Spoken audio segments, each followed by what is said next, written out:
자, 이준석의 똥들도 다 이런 식입니다. 어떤 식이냐? 메시지에 대한 반박 못하죠. 메신저에 대한 공격을 하는 거죠. 날에도 똑같은 짓거리를 하고 있어서 굉장히 실망스럽습니다. 반갑습니다. 김영은TV입니다. 자, 제2의 유아인 탄생인가 묻지 않을 수가 없는데요. 박나래 사건.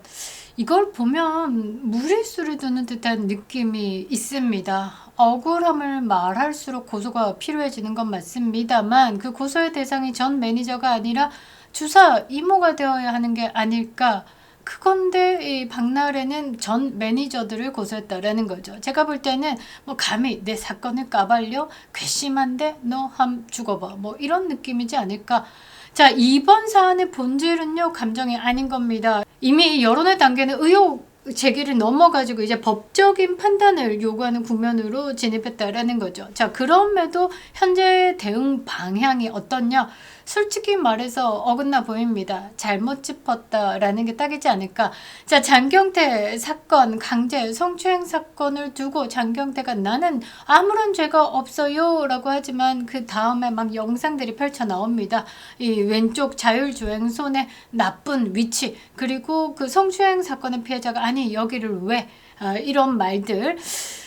그런데 이제 장경태는 빠락빠락 우기면서 그 여자가 먼저 꼬리를 쳤다라는 식으로 또 2차 가해를 시작했는데요. 여기서 잘못된 대응이 뭐냐? 그 성추행 피해자가 정신과 치료에 대한 진단서를 냈다라는 거죠. 가중처벌 들어갈 수밖에 없습니다.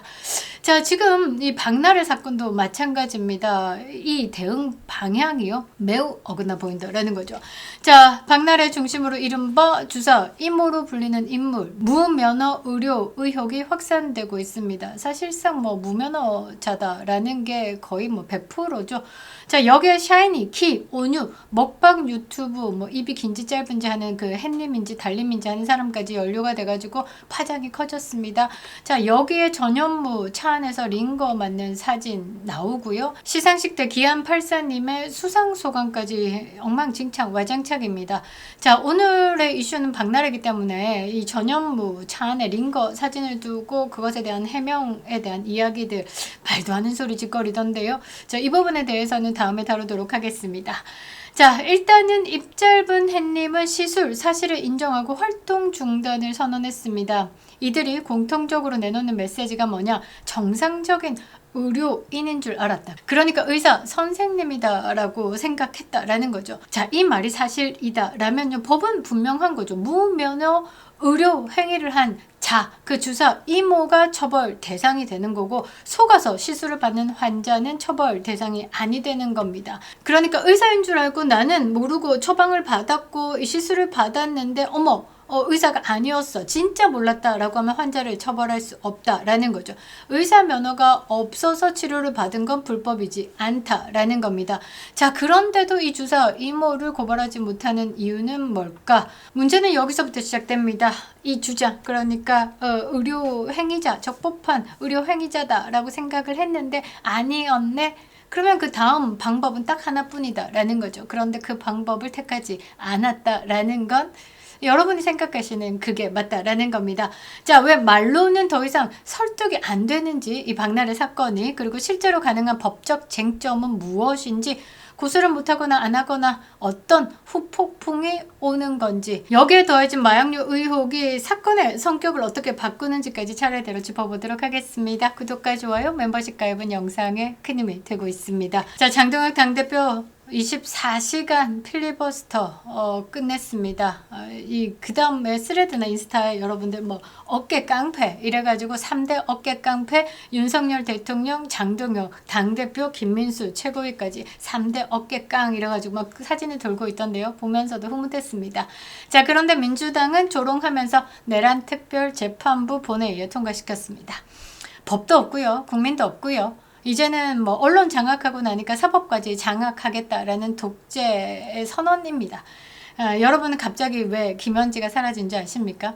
그거는 뭐 전국에 있는 현수막을 떼서도 있지만요. 중국 관련 발언, 김현지 관련 발언하는 우파 유튜브를 압박하고 알고리즘을 차단하고 있기 때문이다라고 저는 생각합니다. 그건 뭐 수익 제한과 광고 제한이 걸리는 제가 너무나 잘 알고 있지 않을까.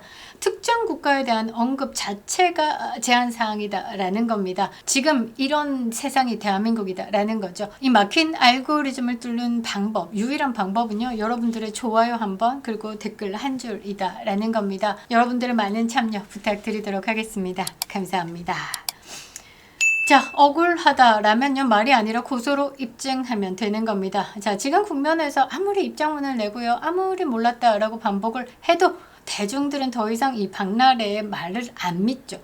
더 이상 설득되지 않고 있는 겁니다. 이유는 뭐냐? 이미 불법 시술이었다라는 사실 자체는 인정된 상태이기 때문이죠. 따라서 남은 쟁점이 뭐냐? 하나, 진짜 몰랐어? 진짜 몰랐다고 이거다라는 거죠. 이것을 입증해야 된다라는 겁니다. 그런데 이것을 입증할 수 있는 건 뭐냐? 주사, 이모를 상대로 형사 고소를 해야 된다라는 거죠. 진짜 억울하다라고 하면 야, 너 의사 선생님도 아니었는데 왜 나한테 의사인 척했어? 나 너한테 당한 거야 라고 주사 이모를 고소를 해야 된다라는 거죠.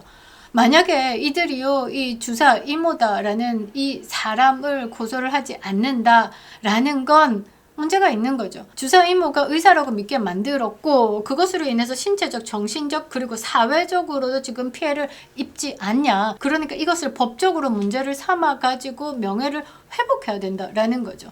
자, 법률 자문에 따르면 의료 행위를 할 수 없는 무면허자가 주사 바늘을 이용해서 신체에 침습 행위를 했다라고 하면 그 자체로 과실치상이 성립될 여지가 있습니다. 여기서 중요한 포인트가 뭐냐? 동의가 있었다라고 해도 상대가 면책되지는 않는다라는 거죠. 앞서 말씀드린 것처럼 의사인 줄 알아서 내가 이 시술을 받았는데 의사가 아니었어. 그러면 환자는 불법이 아니고 이 시술을 한 사람이 불법이다라는 거죠.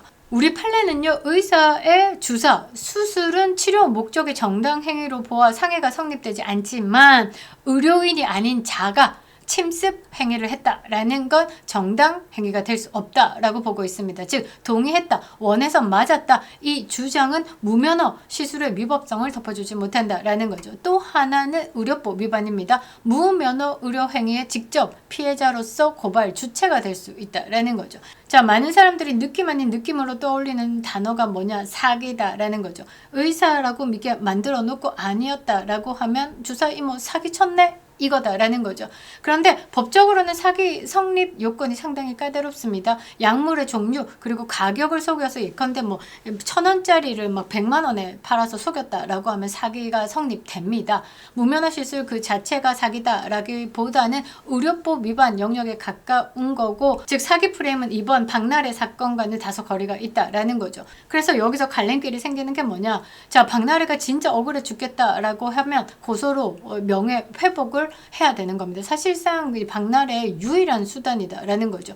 경찰, 검찰, 법원의 판단을 통해 가지고 정말 몰랐다라는 결론을 받아낸다라고 하면 대중들도 최소한의 납득을 할 수 있다라는 거죠.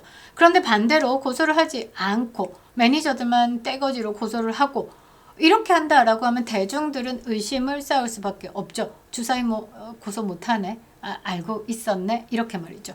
자, 이미 상당 기간의 친분과 교류가 있었습니다. 뭐 남자 연예인 같은 경우는 집 안으로 주사 이모를 들이고 주사 이모가 동영상을 찍고 강아지가 이 주사 이모를 보고 짖지를 않는다라는 건 어마어마하게 친분이 있었다라는 거고 상당한 교류가 있었다라고 판단할 수 있죠. 그리고 문자, 통화 기록 등 증거의 총량이 어디까지 존재하는지 외부에서는 알 수 없기 때문입니다.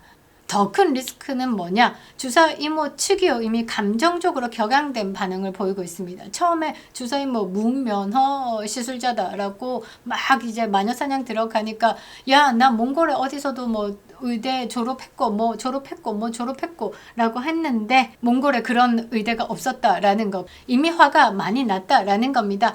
자, 만약에 고소가 들어오고 주사 이모가 고소를 받고 그것에 대해서 무고가 진행된다라고 하면 이 상황은 단숨에 뒤집어질 수 있는 겁니다. 무고는 중범죄죠. 알고도 몰랐다라고 했다는 정황이 입증되는 순간 사건은 회생 불가 단계로 치닫게 되는 겁니다. 그러니까 이 박나래가 이 주사 이모를 고소하지 못하고 어디로 이제 매니저들 고소하면서 지금 이제 물타기를 해보려고 하고 있는 것 같은데, 이제 박나래가 진짜 고소를 해야 되는 사람은 네가 그렇게 억울하다라고 하니까 주사 이모다라는 거죠. 자, 여기에 또 더해진 하나의 뇌관이 있습니다. 마약류에 대한 의혹이 터졌죠. 자, 사태를 더 복잡하게 만드는 이 마약류. 전 매니저가 폭로를 하면서 사진까지 띄웠는데요. 박나래가 마약류로 분류가 되고 있는 식욕 억제제 펜터민 성분을 과다 복용했다라는 주장이 제기가 됐습니다. 그러니까 항정신성 수면제 식욕 억제제, 이거는 항정입니다. 근데 프로포폴은 마약류로 분류가 되는데요. 지금 이게 이제 마약류로 분류가 된다라는 거죠. 이거는 사실상 조금 회복이 불가하지 않을까.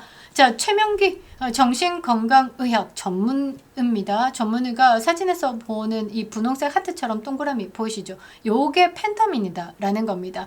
이거는요, 그냥 뭐 주사 이모가 어디서 뒤로 빼고 약국하고 뭐 짜미짜미가 돼서 뺐던지, 아니면 이 처방을 해주는 의사가 있던지 다 이제 박살나는 게임입니다. 만일에 이 약국에서 뒤로 뺐다라고 하면 국가를 속인 겁니다. 마약류는요, 직접적으로 관리를 하고요. 뭐 큰 대형 병원 같은 경우는 마약류를 관리하는 약사가 따로 존재를 합니다. 자, 그런데 이것을 뒤로 뺐다라면 줄줄이 비엔나 소세지처럼 철컹철컹 들어가는 일이다라는 거죠.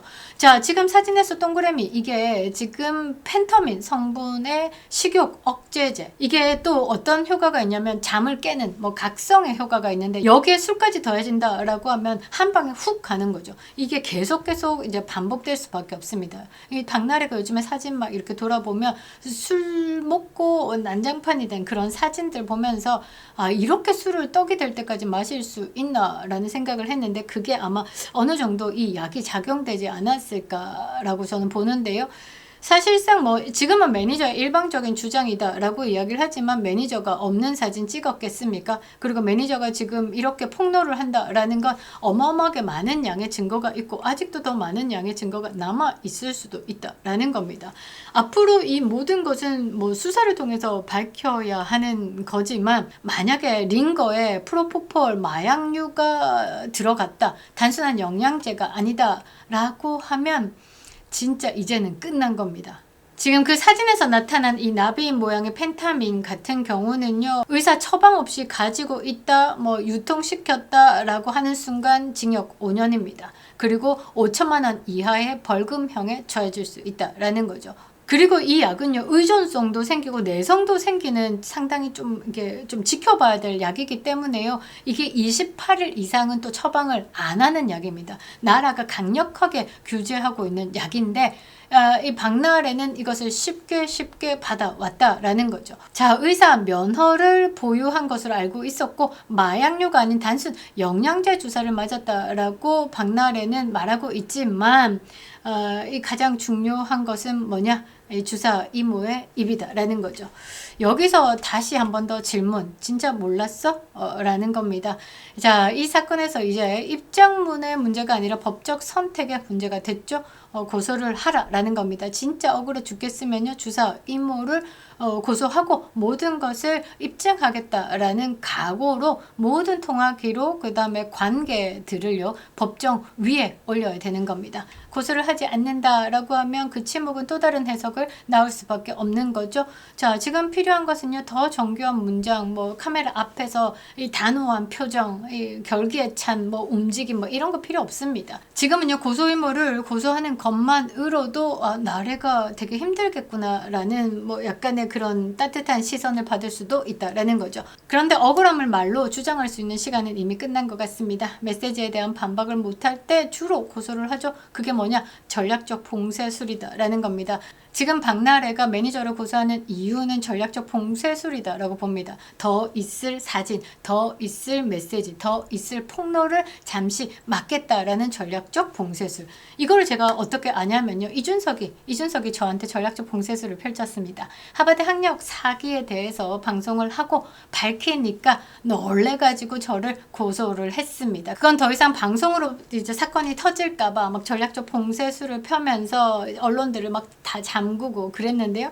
뭐 그 다음부터 계속 줄줄이 고소를 하던데요. 전부 무혐의 받았습니다. 재판으로 갑니다. 제가 왜 이것을 이야기를 하지 않느냐, 페이스북에 올리지 않느냐, 그거는요 지금 장동혁 당대표 시간이기 때문입니다. 이준석이요, 윤석열 대통령 대선 기간 동안에 어떻게 했는지 기억나시죠? 2번이나 가출하고 모든 스포트라이트를 본인이 받으려고 생지랄 쇼를 했습니다. 지금 장동혁에게 그렇게 한다라고 하면 장동혁 당대표로 뭐 응집하고 있는 이 지금 100만 당원들은 약해지기 때문이죠. 200만, 300만 가야 되지 않겠습니까? 자, 재판으로 가면 더 유리합니다. 증명서를 내야 되니까요. 아포스티오 공증이다 라는 게 있습니다. 요즘에는요 미국에 땅 살 때도 아포스티오 공증을 내야 되니까요. 그런 국제 규격에 맞는 짓거리를 하라는 겁니다. 자, 이준석의 똥들도 다 이런 식입니다. 어떤 식이냐? 메시지에 대한 반박 못하죠. 그래서 이준석 뭐 만나고 있어? 이준석하고 절연할 거야? 이런 메시지에 답은 못하면서 메신저에 대한 공격을 하는 거죠. 날에도 똑같은 짓거리를 하고 있어서 굉장히 실망스럽습니다. 자, 앞으로 상황 지켜보도록 하겠습니다. 제가 생각할 때 주사 이모 고소 못한다에 500원 걸겠습니다. 김영은 TV였습니다.